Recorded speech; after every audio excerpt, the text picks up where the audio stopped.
إن الحمد لله نحمده ونستعينه ونؤمن به ونتوكل عليه ونعوذ بالله من شرور أنفسنا ومن سيئات أعمالنا من يهده الله فلا مضل له ومن يضلله فلا هادي له وأشهد أن لا إله إلا الله وحده لا شريك له وأشهد أن محمدًا عبده ورسوله أرسله بالهدى ودين الحق ليظهره على الدين كله ولو كره المشركون اللهم صل على محمد وعلى آل محمد كما صليت على إبراهيم وعلى آل إبراهيم إنك حميد مجيد اللهم بارك على محمد وعلى آل محمد كما باركت على إبراهيم وعلى آل إبراهيم إنك حميد مجيد أما بعد فإن خير الكلام كلام الله وخير الحديث كتاب الله وخير الهدي هدي محمد صلى الله عليه وسلم وشر الأمور محدثاتها وكل محدثة بدعة وكل بدعة ضلالة أعوذ بالله السميع العليم من الشيطان الرجيم يا أيها الذين آمنوا اتقوا الله حق تقاته ولا تموتن إلا وأنتم مسلمون لقد من الله على المؤمنين إذ بعث فيهم رسولا من أنفسهم يتلو عليهم آياته ويزكيهم ويعلمهم الكتاب والحكمة وإن كانوا من قبل لفي ضلال مبين സ്നേഹാദരണീയരായ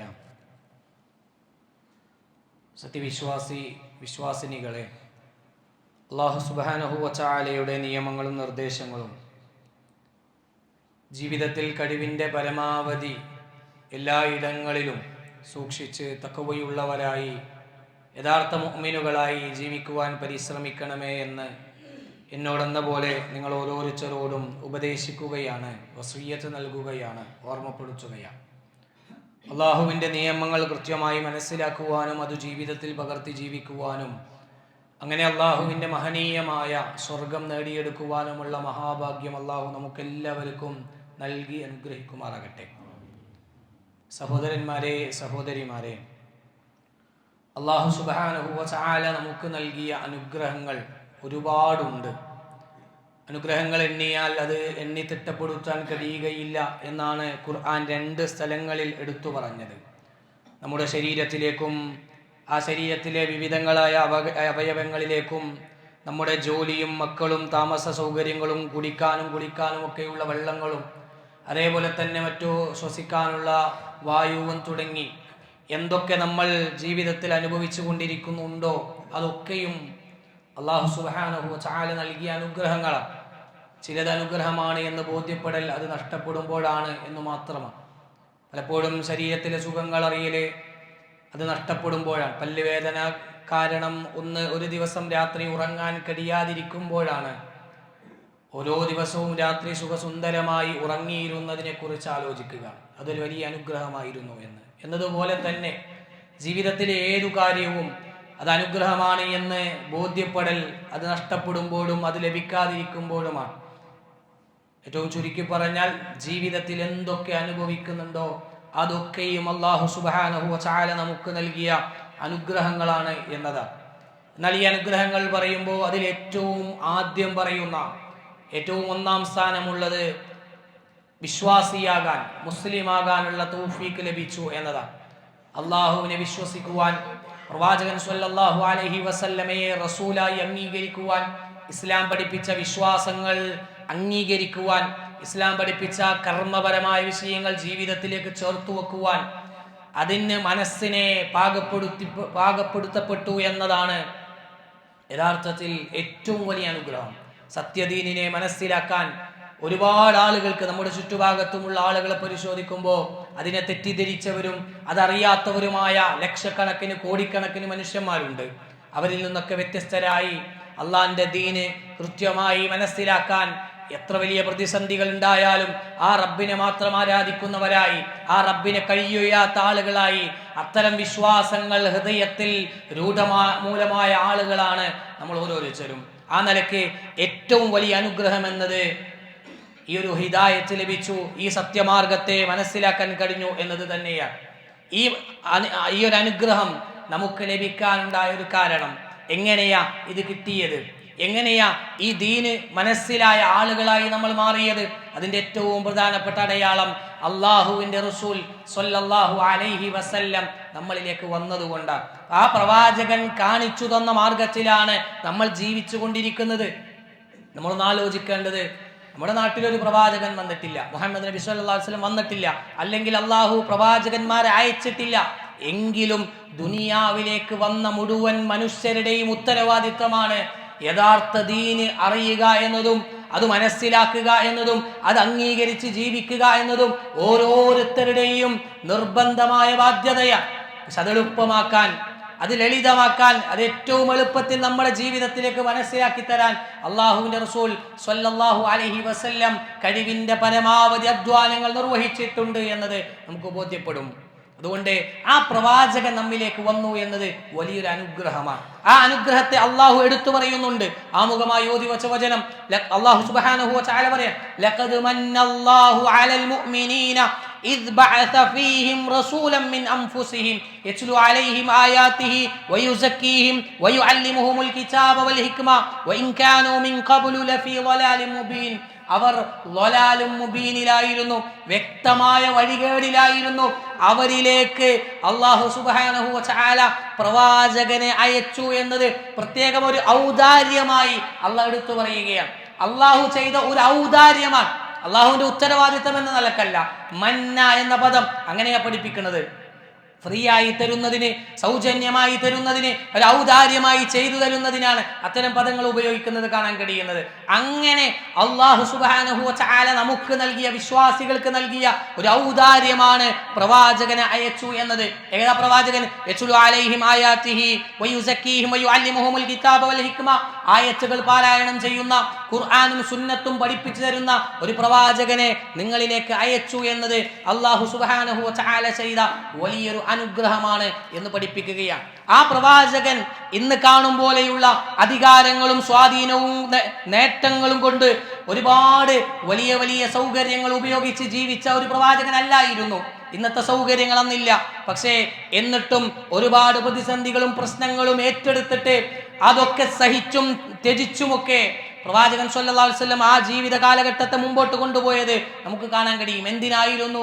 എന്തിനായിരുന്നു എന്ന് ചോദിക്കുമ്പോൾ, ശേഷം വരുന്ന തലമുറയ്ക്ക് വേണ്ടി അവരെ ഇഷ്ടപ്പെടുകയും അവരെ കാണാൻ ആഗ്രഹിക്കുകയും ചെയ്തിരുന്നു പ്രവാചകൻ സ്വല്ലല്ലാഹു അലൈഹി വസല്ലം. പ്രവാചകന്റെ വാചകത്തിൽ നമുക്ക് കാണാൻ കഴിയും, ഒരു ഖബർസ്ഥാനുമായി ബന്ധപ്പെട്ട് അതിന്റെ അരികിൽ പോയി ആ ഖബറാളികളോട് സലാം പറഞ്ഞ് റസൂൽ സ്വല്ലല്ലാഹു അലൈഹി വസല്ലം പറയുന്നുണ്ട്, അസ്സലാമു അലൈക്കും ദാര ഖൗമിൽ മുഅ്മിനീൻ വ ഇന്നാ ഇൻഷാ അല്ലാഹു ബിക്കും ലാഹിഖൂൻ. ഒരു ഖബർസ്ഥാൻ കണ്ടാൽ, ഖബർ കണ്ടാൽ വിശ്വാസി പറയേണ്ട വാചകങ്ങൾ അത് അല്ലാഹുവിന്റെ റസൂൽ പറഞ്ഞു. അതിനുശേഷം പ്രവാചകൻ സ്വല്ലല്ലാഹു അലൈഹി വസല്ലം പറഞ്ഞു, വദിത്തു അന്നാ ഖദ് റഅയ്നാ ഇഖ്വാനനാ. എൻ്റെ ഇഖ്വാനുകളെ, എൻ്റെ സഹോദരന്മാരെ കാണാൻ ഞാൻ ആഗ്രഹിക്കുന്നു, ഞാൻ കൊതിച്ചു പോകുന്നു. സ്വഹാബത്ത് ചോദിക്കുന്നുണ്ട്, ഖാലു അവലസ്നാ ഇഖ്വാനക യാ റസൂലല്ലാഹ്. അല്ലാഹുവിന്റെ റസൂലേ, ഞങ്ങളല്ലേ നിങ്ങളുടെ സഹോദരന്മാർ, താങ്കളുടെ സഹോദരന്മാരല്ലേ ഞങ്ങൾ? എന്തേ ആ വാചകം എന്ന് ചോദിക്കുമ്പോൾ അവിടുന്ന് പറഞ്ഞു, അൻതും അസ്ഹാബി, നിങ്ങൾ എൻ്റെ സ്വഹാബികളാണ്.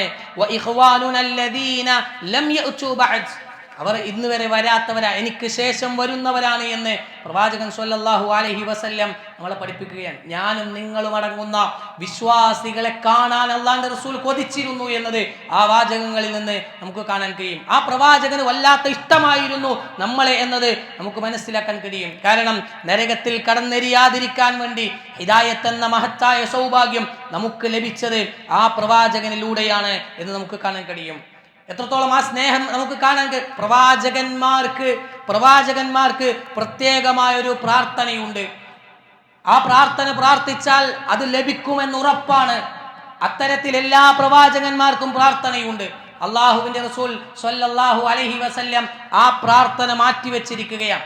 പ്രവാചകൻ പറയാൻ ലികുല്ലി നബിയ്യിൻ ദഅവത്തുൻ മുസ്തജാബുൻ ലഹു, ഉത്തരം കിട്ടുന്ന ഒരു പ്രാർത്ഥന എല്ലാ പ്രവാചകന്മാർക്കും ഉണ്ട്. ഫതഅജ്ജല കുല്ലു നബിയ്യിൻ ദഅവതഹു, എല്ലാ പ്രവാചകന്മാരും അവരുടെ പ്രാർത്ഥന ദുനിയാവിൽ നിന്ന് തന്നെ ഉപയോഗപ്പെടുത്തി. അവരവരുടേതായ പ്രശ്നങ്ങൾ ഉണ്ടായപ്പോൾ ആ നിലക്കത് ഉപയോഗപ്പെടുത്തി. എന്നാൽ റസൂലുള്ളാഹി സ്വല്ലല്ലാഹു അലൈഹി വസല്ലം പറയാണ് വഇന്നി ഇഖ്തബഅതു ദഅവതി ശഫാഅതൻ ലിഉമ്മതി യൗമൽ ഖിയാമ, ഖിയാമത്ത് നാളിൽ എൻ്റെ സമുദായത്തിൻ്റെ ശഫാഅത്തിന് വേണ്ടി ഞാൻ ആ പ്രാർത്ഥന മാറ്റിവെച്ചു എന്ന് പ്രവാചകൻ സ്വല്ലല്ലാഹു അലൈഹി വസല്ലം പറയാൻ.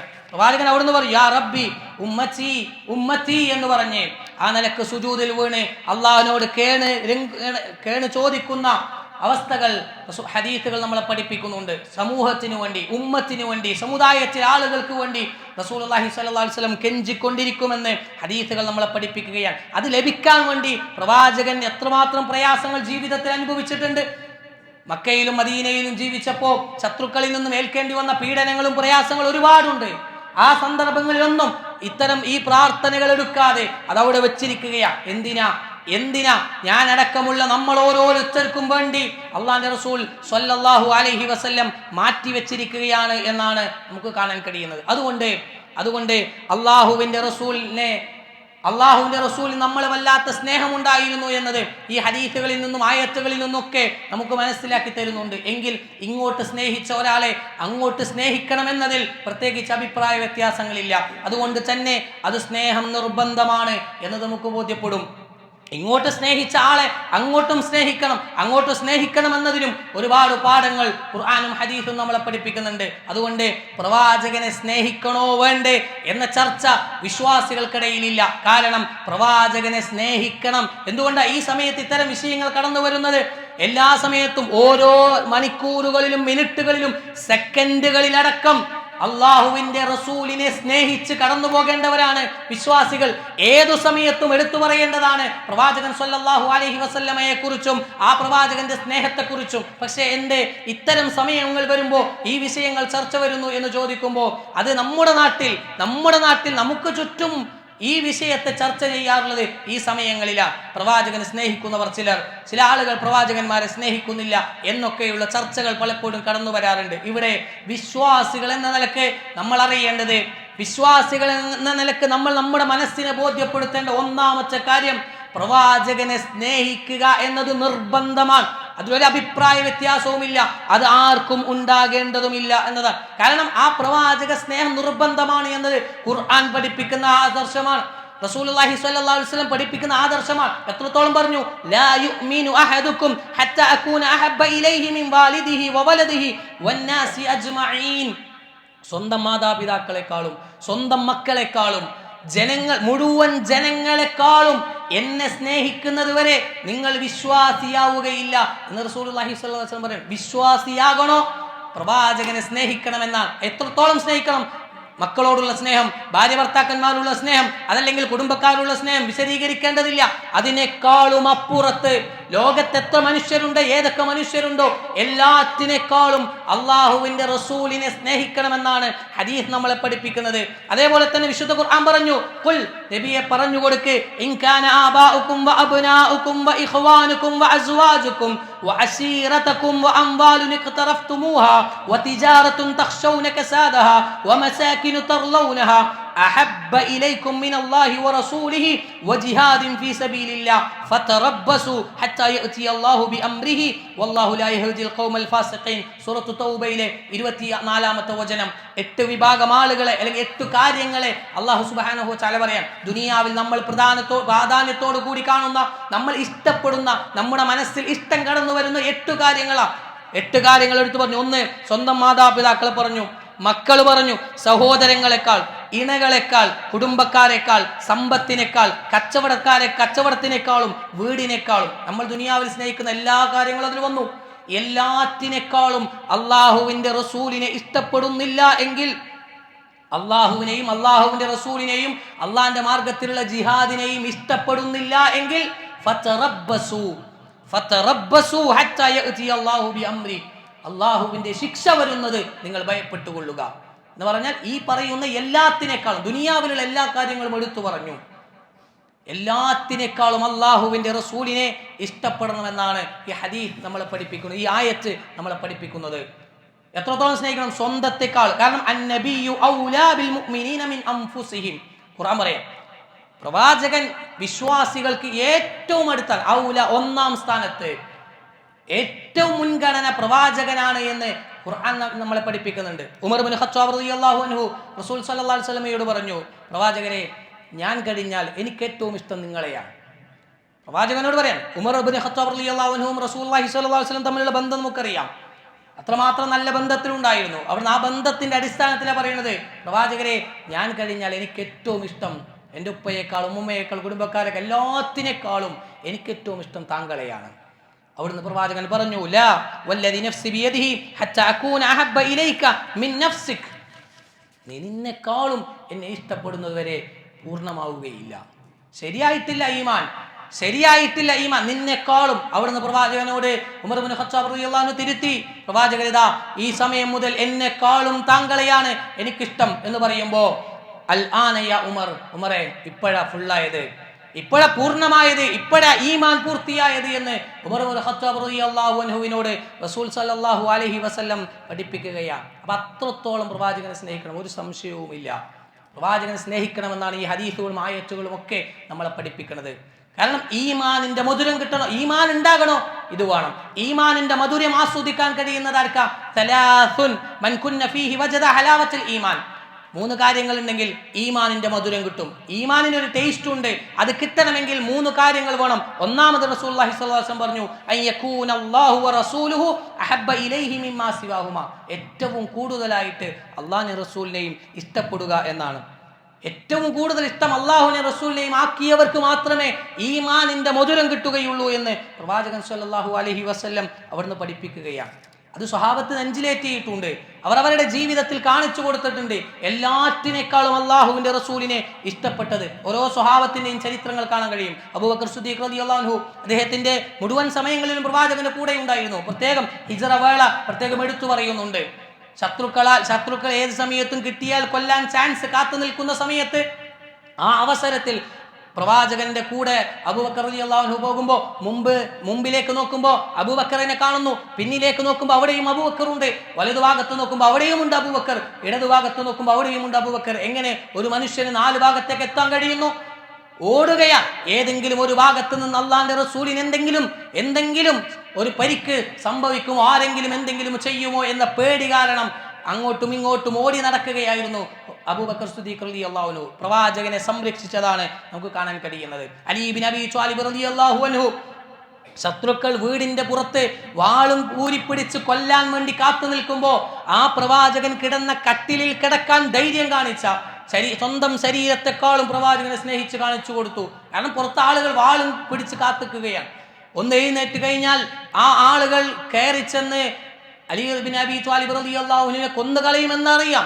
എന്നിട്ട് പോലും അവിടെ ഒരു പ്രശ്നവുമില്ല. പ്രവാചകനെ സംരക്ഷിക്കുക എന്നതിന്റെ പേരിൽ അവിടെ കിടന്ന അലി ഇബ്നു അബീ ത്വാലിബ് റളിയല്ലാഹു അൻഹുവിന്റെ ചരിത്രം ഹദീസുകൾ നമ്മളെ പഠിപ്പിക്കുന്നുണ്ട്. അതേപോലെ തന്നെ ത്വൽഹത്ത് ഇബ്നു ഉബൈദില്ലാ റളിയല്ലാഹു അൻഹു സ്വർഗ്ഗം കൊണ്ട് സന്തോഷ വാർത്ത അറിയിക്കപ്പെട്ടവരിൽ പ്രധാനപ്പെട്ട ഒരു വ്യക്തി, സ്വഹാബിയ.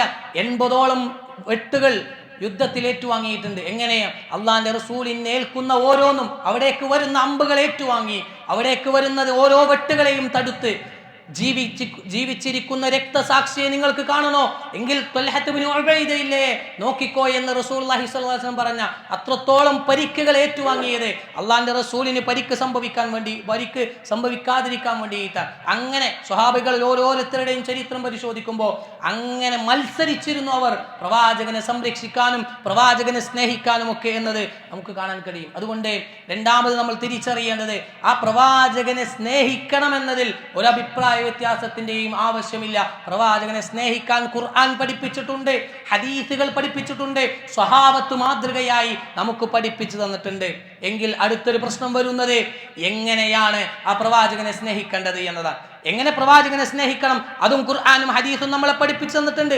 എന്തൊക്കെയാണ് ആ പ്രവാചക സ്നേഹത്തിൽ നമ്മളിൽ കടന്നു വരേണ്ടത്? അതിലൊന്നാമത്തെ കാര്യം നബി സല്ലല്ലാഹു അലൈഹി വസല്ലമയെ പൂർണ്ണമായി വിശ്വസിക്കുക എന്നതാണ്. പ്രവാചകനെ പൂർണ്ണമായും വിശ്വസിക്കണം. നബി സല്ലല്ലാഹു അലൈഹി വസല്ലമയുടെ പേരുകൾ, പ്രവാചകത്വത്തെക്കുറിച്ച്, മുഅ്ജിസത്തുകളെ കുറിച്ച്, പ്രവാചകന്റെ ശരീരവുമായി ബന്ധപ്പെട്ട് വന്ന സ്ഥലത്ത് എന്തൊക്കെ പ്രവാചകനുമായി വന്നിട്ടുണ്ടോ അതൊക്കെ വിശ്വസിക്കുക എന്നതാണ് ഒന്നാമത്തെ കാര്യം. ഖുർആൻ അത് നമുക്ക് പഠിപ്പിച്ചു തന്നിട്ടുണ്ട്. ഇന്നമൽ മുഅ്മിനൂന അല്ലദീന ആമനൂ ബില്ലാഹി വറസൂലിഹി, അല്ലാഹുവിനും റസൂലിനും വിശ്വസിക്കുന്ന ആളുകൾ സുമ്മ ലം യർതാബു, പിന്നീട് അവർ സംശയം വെക്കുകയില്ല. വിശ്വസിക്കുക, പരിപൂർണമായി വിശ്വസിക്കുക എന്നതാണ്. വിശ്വസിച്ചതിന് ശേഷം സംശയമോ നിഷേധമോ ഉണ്ടാകാൻ പാടില്ല. വിശ്വസിച്ചു കഴിഞ്ഞു, പക്ഷേ ചിലതിൽ ചില സംശയമുണ്ട്, എല്ലാം അംഗീകരിക്കാൻ കഴിയുന്നില്ല. അല്ലാഹു സുബ്ഹാനഹു വ തആല പറഞ്ഞു, വമൻ യുശാഖിഖിർ റസൂല മിൻ ബഅദി മാ തബയ്യന ലഹുൽ ഹുദാ വയത്തബി ഗൈറ സബീലിൽ മുഅ്മിനീൻ. ആരെങ്കിലും അങ്ങനെ സംശയം പ്രകടിപ്പിച്ചാൽ, അങ്ങനെ സംശയം പ്രകടിപ്പിച്ച് വിശ്വാസികളുടേതല്ലാത്ത മാർഗം ആരെങ്കിലും സ്വീകരിച്ചാൽ, നുവല്ലിഹി മാ തവല്ല വനുസ്ലിഹി ജഹന്നം, അവരെ തിരിഞ്ഞിടത്തേക്ക് തിരിക്കും, എന്നിട്ട് നരകത്തിലേക്ക് പ്രവേശിപ്പിക്കുമെന്നാണ് ഖുർആൻ പറഞ്ഞത്. വസാഅതു മസീറ, എത്ര മോശമായ സ്ഥലമാണ്. അതേപോലെ തന്നെ മറ്റൊരു സ്ഥലത്ത് പറഞ്ഞു, വമയുശാഖിഖില്ലാഹ വറസൂലഹു ഫഇന്നല്ലാഹ ശദീദുൽ ഇഖാബ്. അങ്ങനെ സംശയം പ്രകടിപ്പിച്ച ആളുകളെ അള്ളാഹു ശക്തമായി ശിക്ഷിക്കുമെന്ന് പറഞ്ഞു. അതുകൊണ്ട് അതിൽ പിന്നീട് സംശയം ഉണ്ടാകാൻ പാടില്ല. പ്രവാചകനിൽ പരിപൂർണമായും വിശ്വസിക്കണം. അതേപോലെ തന്നെ ആ പ്രവാചകനെ പിൻപറ്റണം,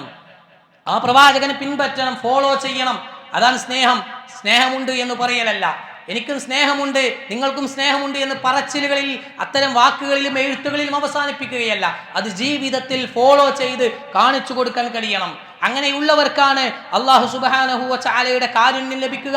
വറഹ്മതി വസിഅത് കുല്ല ഷൈഇൻ, എൻ്റെ കാരുണ്യം എല്ലാവരിലേക്കുമുണ്ട്. അല്ലദീന യത്തബിഊന റസൂലൻ നബിയൽ ഉമ്മിയ, റസൂലിനെ പിൻപറ്റുന്ന ആളുകൾക്ക് എന്ന് അല്ലാഹു സുബ്ഹാനഹു വ തആല നമ്മളെ പഠിപ്പിക്കുകയാണ്. അങ്ങനെ പിൻപറ്റുന്ന ആളുകൾക്ക്, അത്തരം പിൻപറ്റലുകൾ നടത്തുന്ന ആളുകൾക്കാണ് അല്ലാഹു സുബ്ഹാനഹു വ തആലയുടെ കാരുണ്യം ലഭിക്കുക എന്നാണ് ഖുർആൻ നമ്മളെ പഠിപ്പിക്കുന്നത്. അതേപോലെ തന്നെ പാപങ്ങൾ പുറത്തു തരുന്നതും അല്ലാഹുവിന്റെ റസൂലിനെ പിൻപറ്റുന്നവർക്കാണ്. ഖുൽ ഇൻ കുൻതും തുഹിബ്ബൂനല്ലാഹ ഫത്തബിഊനി യുഹ്ബിബുകുമുല്ലാഹ് വയഗ്ഫിർ ലക്കും ദുനൂബക്കും. അല്ലാഹു സുബ്ഹാനഹു വ തആല പറയുന്നു, ഇൻ കുൻതും തുഹിബ്ബൂനല്ലാഹ്, നിങ്ങൾ അല്ലാഹുവിനെ ഇഷ്ടപ്പെടുന്നുണ്ട് എങ്കിൽ, നിങ്ങൾക്ക് അല്ലാഹുവിനെ ഇഷ്ടമാണെങ്കിൽ നിങ്ങൾ ഫത്തബിഊനി, എന്നെ അനുസരിക്കണം, എന്നെ ഫോളോ ചെയ്യണം. യുഹ്ബിബുകുമുല്ലാഹ്, അപ്പോൾ നിങ്ങൾ അല്ലാഹു ഇഷ്ടപ്പെടും. വയഗ്ഫിർ ലക്കും ദുനൂബക്കും, നിങ്ങളുടെ പാപങ്ങൾ അല്ലാഹു പുറത്തു തരികയും ചെയ്യും. അപ്പോൾ അതുകൊണ്ട് ഏറ്റവും പ്രധാനപ്പെട്ട ഈ സ്നേഹം പ്രകടിപ്പിക്കലിന്റെ രൂപം ഈ ഹദീസുകളും ആയത്തുകളും ഒക്കെ പഠിപ്പിച്ചു തരുന്നത്, ഒന്ന് വിശ്വാസം ശരിയാക്കല, പരിപൂർണമായി വിശ്വസിക്കല. രണ്ട്, ആ പ്രവാചകനെ ഫോളോ ചെയ്യല. അതിലൊരു അഭിപ്രായ വ്യത്യാസത്തിന്റെയും മാറ്റി നിർത്തലിന്റെയും ആവശ്യമില്ല. എന്തൊക്കെ ജീവിതത്തിൽ ഫോളോ ചെയ്യാൻ വേണ്ടി അള്ളാഹുവിന്റെ റസൂൽ നമുക്ക് പഠിപ്പിച്ചു തന്നിട്ടുണ്ടോ അതൊക്കെയും ജീവിതത്തിൽ സ്വീകരിച്ച് ആ പ്രവാചകൻ പഠിപ്പിച്ചതാ, അതുകൊണ്ട് ഞാൻ ചെയ്യുന്നു. എന്താ നിങ്ങൾ ഇങ്ങനെ ചെയ്യുന്നത്? അത് അള്ളാന്റെ റസൂൽ ഇങ്ങനെ പഠിപ്പിച്ചിട്ടുണ്ട്, ഹദീസുകളിൽ ഇങ്ങനെയുണ്ട്, അതുകൊണ്ട് ഞാൻ അത് ചെയ്യുന്നു എന്ന് പറയാൻ. എന്തേ നിങ്ങളത് ചെയ്യാത്തത്, അത് മാറ്റിവെക്കുന്നത് എന്ന് ചോദിക്കുമ്പോൾ, ആളുകൾ ചെയ്യുന്നുണ്ടല്ലോ, ഇത്ര ആളുകളുണ്ടല്ലോ, ഇന്ന ആളുകളൊക്കെ കൂടെ ചെയ്യുന്നുണ്ടല്ലോ, അതിന്റെ പേരിലല്ല അതിന്റെ ജീവിതത്തിലേക്ക് ചേർത്ത് വെക്കേണ്ടത്. അള്ളാന്റെ റസൂൽ എനിക്ക് കാണിച്ചു തന്നിട്ടില്ല, അള്ളാഹുവിന്റെ റസൂലിന്റെ സ്വഹാബത്ത് അത് മാതൃകയായി പഠിപ്പിച്ചു തന്നിട്ടില്ല. അതുകൊണ്ട് പ്രവാചകനെ അനുസരിക്കുന്ന ആളുകൾ എന്ന നിലക്ക് ആ പ്രവാചകൻ പഠിപ്പിച്ച കാര്യങ്ങൾ സ്വീകരിക്കുകയാണ്, പ്രവാചകൻ വിലക്കിയ കാര്യങ്ങൾ ജീവിതത്തിൽ നിന്ന് മാറ്റി നിർത്തുകയാണ്. അങ്ങനെയാണ് പ്രവാചകനോടുള്ള സ്നേഹം പ്രകടിപ്പിക്കേണ്ടത്. ആ നിലക്ക് പ്രവാചകനെ സ്നേഹിക്കുന്ന വിശ്വാസികളായി മാറാൻ നമുക്ക് സാധിക്കേണ്ടതുണ്ട്. അല്ലാഹു സുബ്ഹാനഹു വ തആല ആ നിലക്ക് അല്ലാഹു പഠിപ്പിച്ച രീതിയിൽ അല്ലാഹുവിനെയും റസൂലിനെയും സ്നേഹിക്കുന്ന, അത് ജീവിതത്തിൽ ചേർത്ത് വെക്കുന്ന ഏറ്റവും നല്ല വിശ്വാസികളുടെ കൂട്ടത്തിൽ അല്ലാഹു നമ്മളെല്ലാവരെയും ഉൾപ്പെടുത്തി അനുഗ്രഹിക്കുമാറാകട്ടെ.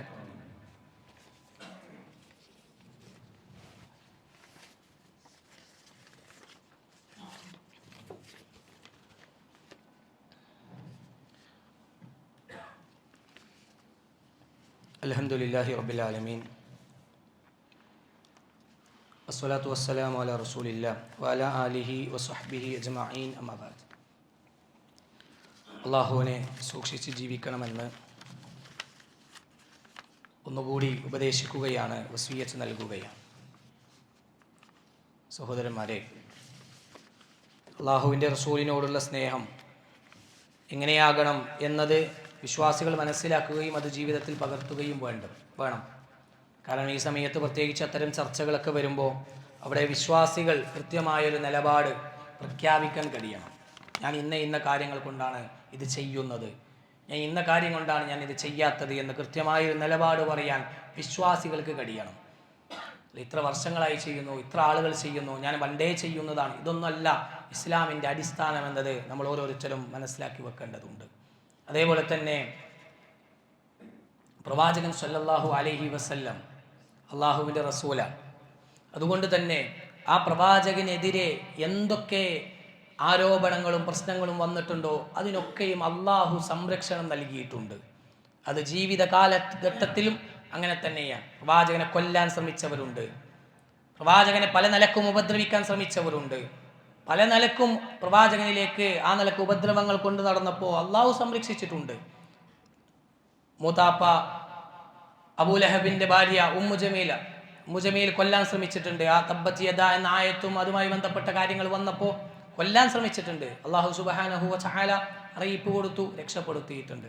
അതേപോലെ തന്നെ പലരും അങ്ങനെ ശ്രമിച്ചിട്ടുണ്ട്. ഇനി ജീവിതകാലത്തിന് ശേഷവും പല നിലക്കും പ്രവാചകനെതിരെ ആരോപണങ്ങളും പ്രശ്നങ്ങളും കടന്നു വന്നിട്ടുണ്ട്.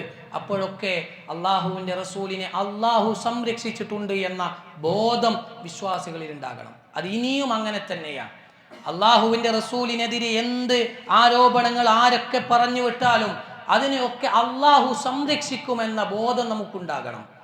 അങ്ങനെ നമ്മൾ മുമ്പോട്ട് പോകണം. കാരണം കാലഘട്ടങ്ങൾ കഴിയുന്നതിനനുസരിച്ച് അങ്ങനെ പല ആരോപണങ്ങളും വന്നുകൊണ്ടേയിരിക്കും. ഇന്നും വരും, ഇന്നലെയും വന്നിട്ടുണ്ട്, ഇനി നാളെയും കടന്നു വരാനുണ്ട്. എന്തൊക്കെ ആരോപണങ്ങൾ വരുമ്പോഴും മനസ്സിൽ പ്രവാചകനോടുള്ള ഇഷ്ടത്തിൽ ഒരു കുറവും വരാൻ പാടില്ല. അത് പ്രത്യേകം ശ്രദ്ധിക്കണം. ഒരു സംശയം, അങ്ങനെയൊക്കെ പറയുന്നുണ്ടല്ലോ, ഇങ്ങനെയൊക്കെ പറയുന്നുണ്ടല്ലോ, അപ്പൊ ചെറിയ എന്തെങ്കിലുമൊക്കെ ശരി ഉണ്ടാവൂലേ എന്നൊരു സംശയത്തിന്റെ ലാഞ്ചന പോലും മനസ്സിലുണ്ടാകാൻ പാടില്ല. അത് പണ്ടേ അങ്ങനെ തന്നെയാണ് എന്നത് മനസ്സിലാക്കി വെക്കേണ്ടതുണ്ട്. എന്തൊക്കെ ആരോപണങ്ങളാണ് പ്രവാചകനെതിരെ വന്നത്. കഴിഞ്ഞ ഇന്നലകളിൽ കാർട്ടൂൺ വിവാദം ഇന്ത്യയിൽ നടന്നിട്ടുണ്ട്, ഡെൻമാർക്കിൽ നടന്നിട്ടുണ്ട്. അതേപോലെ തന്നെ ഇസ്ലാമിനെതിരെയുള്ള പുസ്തകങ്ങൾ വന്നുകൊണ്ടേയിരിക്കുന്നുണ്ട്. കേരളത്തിൽ പലതും നടന്നു. ചോദ്യപേപ്പർ വിവാദം നടന്നിട്ടുണ്ട്. മുഹമ്മദ് നബി സല്ലല്ലാഹു അലൈഹി വസല്ലം സ്ത്രീലമ്പടനാണെന്ന് പറഞ്ഞിട്ടുണ്ട്. മുസ്ലിങ്ങൾ മൊത്തത്തിൽ തീവ്രവാദികളും ഭീകരവാദികളാണ് എന്ന് പറഞ്ഞിട്ടുണ്ട്. അതേപോലെ തന്നെ അവർ കടന്നു വന്ന നാട്ടിലെ ആളുകളുടെ ഗതി ഒന്നെങ്കിൽ മരണമാണ്, അല്ലെങ്കിൽ മുസ്ലിം ആകണം, ആ നിലക്കുള്ള നാട്ടിൽ നിന്നാണ് അവർ വന്നത് എന്ന് പറഞ്ഞു. താടി വളർത്തുന്ന ആളുകളെ കാണുമ്പോൾ എന്തോ ഒരു കുഴപ്പമുണ്ട് എന്ന് ധരിപ്പിച്ചു. പർദ്ദ ധരിക്കുന്ന ആളുകൾക്ക് എന്തോ ചാരപ്രവൃത്തി നടത്തുന്നവരാണ് അവരെന്ന് പറഞ്ഞു. നെരിയാണിക്ക് മുകളിലേക്ക് വസ്ത്രം കയറുമ്പോൾ അതെന്തോ ഒരു പ്രശ്നമാണ് എന്ന് ആളുകൾ അങ്ങനെ പ്രചരിപ്പിച്ചിട്ടുണ്ട്. ഇസ്ലാം എന്ന് പറയുന്നത്, ഇസ്ലാം വളർന്നിട്ടുണ്ട്, പക്ഷെ വാളുകൊണ്ട് വളർന്ന മതമാണ് എന്ന് പറഞ്ഞ് ഇസ്ലാം യുദ്ധത്തിന്റെയും യുദ്ധക്കൊടിയുടെയും ഒക്കെ ആളുകളാണ് എന്ന് പ്രചരിപ്പിച്ചിട്ടുണ്ട്. അതൊക്കെ ഇന്നലകൾ ഇങ്ങനെ നടന്നു വന്നതാ. എവിടെയും ഒന്നും ഏറ്റിട്ടില്ല. ലവ് ജിഹാദ് കടന്നു വന്നിട്ടുണ്ട്. എന്തൊക്കെ പ്രചരണങ്ങൾ നടന്നു, സിനിമയിലൂടെ മറ്റു കാർട്ടൂണുകളിലൂടെ എന്തൊക്കെ കടന്നു വന്നിട്ടുണ്ട്.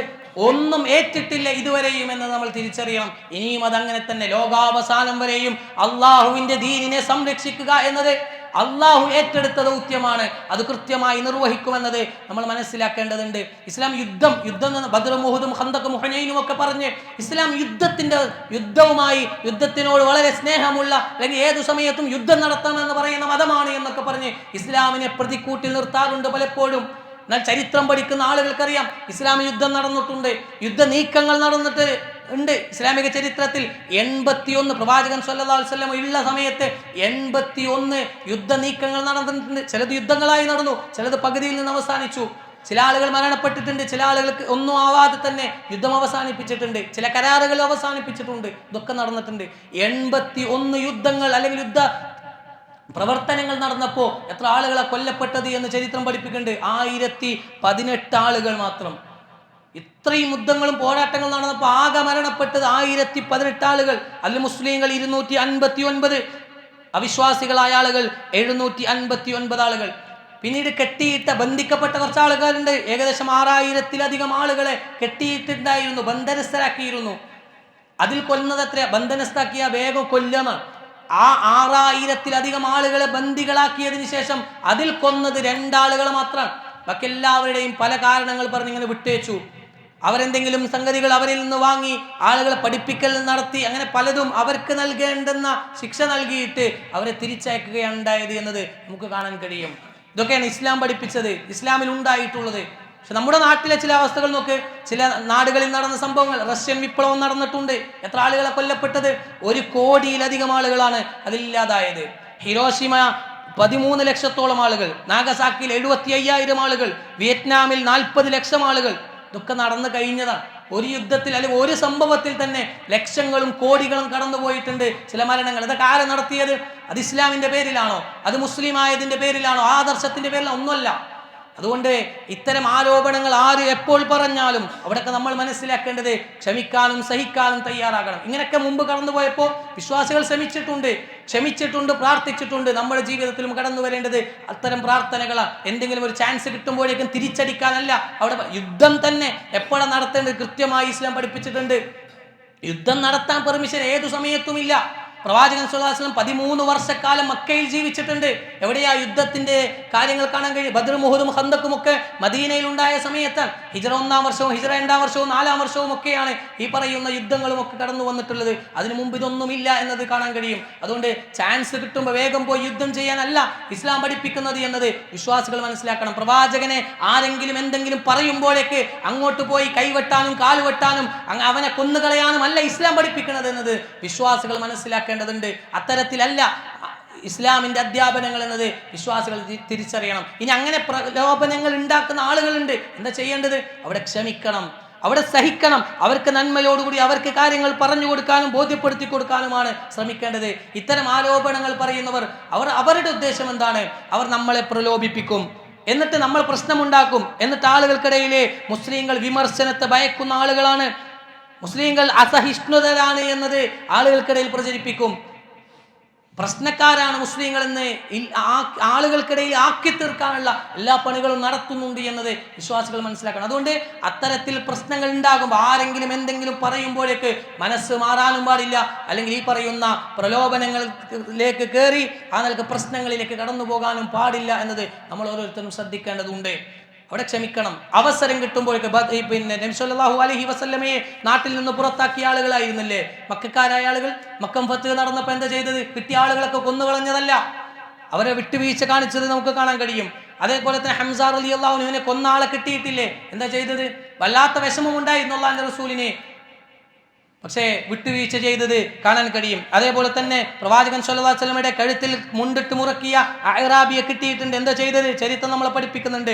പ്രവാചകൻ സ്വല്ലല്ലാഹു അലൈഹി വസല്ലമയുടെ പള്ളിയിൽ മൂത്രമൊഴിച്ച ആള്, ത്വായിഫിൽ നിന്ന് കല്ലെറിഞ്ഞ ആള്, ഇതൊക്കെ ചരിത്രം പഠിപ്പിക്കുന്ന കഥകളാണ്. അവിടേക്ക് എന്താ പ്രവാചകൻ നമുക്ക് മാതൃക കാണിച്ചത്? ക്ഷമിക്കാനും സഹിക്കാനും വിട്ടുവീഴ്ച ചെയ്യാനും അവർക്ക് വേണ്ടി പ്രാർത്ഥിക്കാനും ഇസ്ലാമിക ചരിത്രം നമ്മളെ പഠിപ്പിച്ചു തന്നിട്ടുണ്ട്. അതുകൊണ്ട് അത് മാതൃകയായി റോൾ മോഡലായി സ്വീകരിച്ച് അത്തരത്തിൽ പ്രവാചക സ്നേഹം പ്രകടിപ്പിക്കാൻ നമുക്ക് കഴിയണം. അല്ലാഹു സുബ്ഹാനഹു വ തആല ആ നിലയ്ക്ക് ഇസ്ലാമിനെ കൃത്യമായി മനസ്സിലാക്കുവാനും ഇസ്ലാം കൃത്യമായി ജീവിതത്തിൽ ഉൾക്കൊണ്ട് ജീവിക്കുവാനുമുള്ള മഹാഭാഗ്യം അല്ലാഹു നമുക്കെല്ലാവർക്കും നൽകി അനുഗ്രഹിക്കുമാറാകട്ടെ. ലാ ഇലാഹ ഇല്ലല്ലാഹ് എന്ന കലിമത്ത് തൗഹീദ് കൃത്യമായി മനസ്സിലാക്കുവാനും അത് ഉൾക്കൊണ്ടുകൊണ്ട് ജീവിക്കുവാനും അത് ഉരുവിട്ടുകൊണ്ട് ദുനിയാവിൽ നിന്ന് വിട പറയാനുമുള്ള മഹാഭാഗ്യം അല്ലാഹു നമുക്ക് എല്ലാവർക്കും നൽകി അനുഗ്രഹിക്കുമാറാകട്ടെ. നമ്മളിൽ നിന്ന് വിട പറഞ്ഞു പോയ ഒരുപാട് ആളുകൾ അല്ലാഹു എല്ലാവരുടെയും കബറിടങ്ങൾ വിശാലമാക്കി കൊടുക്കണം റഹ്മാനെ. ഒരുപാട് ആളുകൾ രോഗികളാണ്. ഇന്ന് പള്ളിയിൽ ഒരുമിച്ച് കൂടിയവർ, പള്ളിയിൽ എത്താൻ കഴിയാത്തവരായ ആളുകൾ, നമ്മുടെ പലരുടെയും മക്കളും ഭാര്യമാരും കുടുംബക്കാരുമായ ആളുകൾ, പല നിലക്കും പ്രത്യേകിച്ച് ഈ ഒരു സീസൺ ഒരുപാട് അസുഖങ്ങളിലൂടെ കടന്നു പോകുന്ന പ്രശ്നങ്ങൾ പലരിൽ നിന്നും കേട്ടുകൊണ്ടിരിക്കുന്ന സമയമാണ്. അല്ലാഹുവേ, എല്ലാവരുടെയും പ്രയാസങ്ങൾ ഏറ്റവും എളുപ്പത്തിൽ ശിഫ നൽകി അനുഗ്രഹിക്കണം റഹ്മാനെ. സഹിക്കാനാവാത്ത വേദനകളിൽ നിന്ന്, പ്രയാസങ്ങളിൽ നിന്ന് അല്ലാഹുവേ ഞങ്ങളെല്ലാവരെയും കാത്തുരക്ഷിക്കണം റഹ്മാനെ. റഹ്മാനായ തമ്പുരാനെ, ദീന് കൃത്യമായി സ്വീകരിച്ച് അതനുസരിച്ച് ഈ ദുനിയാവിൽ നിന്ന് ഇവിടെ പറഞ്ഞ് സ്വർഗമെന്ന വലിയ ലക്ഷ്യം നേടിയെടുക്കുന്ന ഏറ്റവും വലിയ ഭാഗ്യവാന്മാരുടെ കൂട്ടത്തിൽ അല്ലാഹുവേ ഞങ്ങളെയും ഞങ്ങളുടെ കുടുംബത്തെയും ഞങ്ങൾ വിശ്വാസികളെയും അല്ലാഹുവേ ഉൾപ്പെടുത്തി അനുഗ്രഹിക്കണം റഹ്മാനെ. അല്ലാഹുമ്മ ഗ്ഫിർ ലിൽ മുഅ്മിനീന വൽ മുഅ്മിനാത്ത് വൽ മുസ്ലിമീന വൽ മുസ്ലിമാത്ത് വൽ അഹ്യാഉ മിൻഹും വൽ അംവാത്ത് ഇന്നക മുജീബുദ് ദഅവാതി യാ ഖാദിയൽ ഹജാത്ത്. اللهم أجرنا من النار، اللهم أجرنا من النار، اللهم أجرنا وأجر والدينا من النار. ربنا آتنا في الدنيا حسنة وفي الآخرة حسنة وقنا عذاب النار. ربنا تقبل منا صيامنا وقيامنا وسائر أعمالنا. ربنا تقبل منا إنك أنت السميع العليم وتب علينا إنك أنت التواب الرحيم. الحمد لله رب العالمين.